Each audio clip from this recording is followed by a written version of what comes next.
যদি এইরকম বিভিন্ন সামাজিক প্রোগ্রামে যদি আমাদের যুবকরা এগিয়ে আসে, তাহলে ইনশাআল্লাহ আমাদের এই সমাজ, আমাদের গ্রাম একটা মডেল হিসেবে পরিগণিত হবে ইনশাআল্লাহ। এজন্য মুরব্বীদের কাছে আমি অনুরোধ জানাবো, আপনারা বিভিন্ন সময় যুবকদের বিভিন্ন সামাজিক কর্মকাণ্ডে জড়ানোর চেষ্টা করবেন, ওদেরকে পিছায় রাখবেন না। আজকে যুবকরা তারা যখন নিজেদেরকে সমাজের একজন মনে করতে পারবে যে না আমার দায়িত্ব আছে, তখন ওই যুবকটা তার দায়িত্ব পালন করে এবং সমাজের একজন হয়ে ওঠে।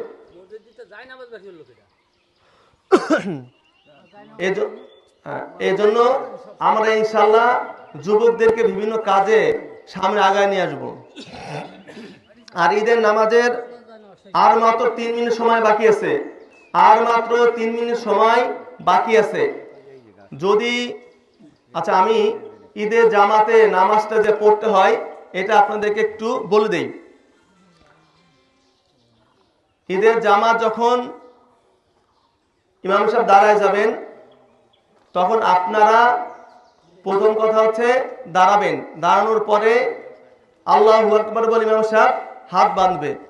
বাঁধার পরে ইমাম সাহেব সানা পড়বে, সঙ্গে সঙ্গে আপনারাও সানা পড়বেন। সানা পড়ার পরে ইমাম সাহেব কিন্তু হাত বাঁধবে।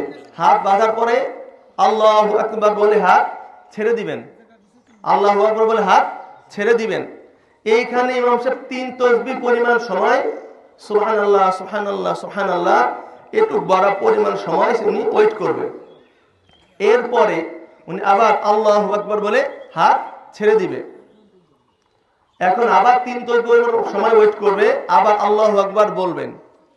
এই যে আল্লাহু আকবার বলে উনি হাত বাঁধবেন। এই যে 3টা তাকবীর দিছে অতিরিক্ত, এইটা হচ্ছে ওয়াজিব। এটা বলে উনি হাত বাঁধলেন। এরপরে উনি সূরা ফাতিহা, সূরা ইখলাস অথবা অন্য যে কোনো সূরা উনি পড়বেন। তো পড়ার পরে স্বাভাবিক রুকু সিজদা করবেন।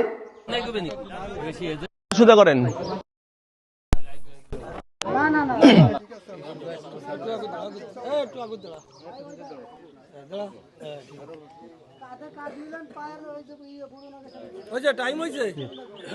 জামাত শুরু হচ্ছে।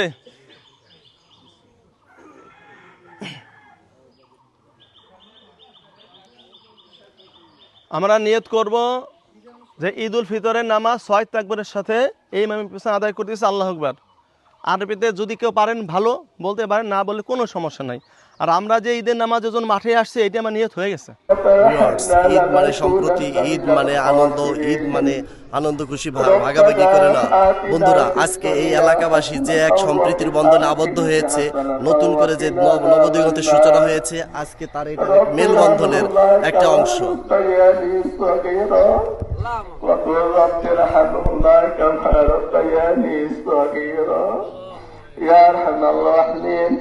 আমরা কতিবাই গুনাহগার বান্দা, আল্লাহ রমজানের রোজা রাখার পরেই যে নামাজ পড়ে মানে তোমার কাছে হাত তুলে তোমাদের তুলে আমাদের জীবনের সমস্ত গুনাহগুলোকে মাফ করে দাও।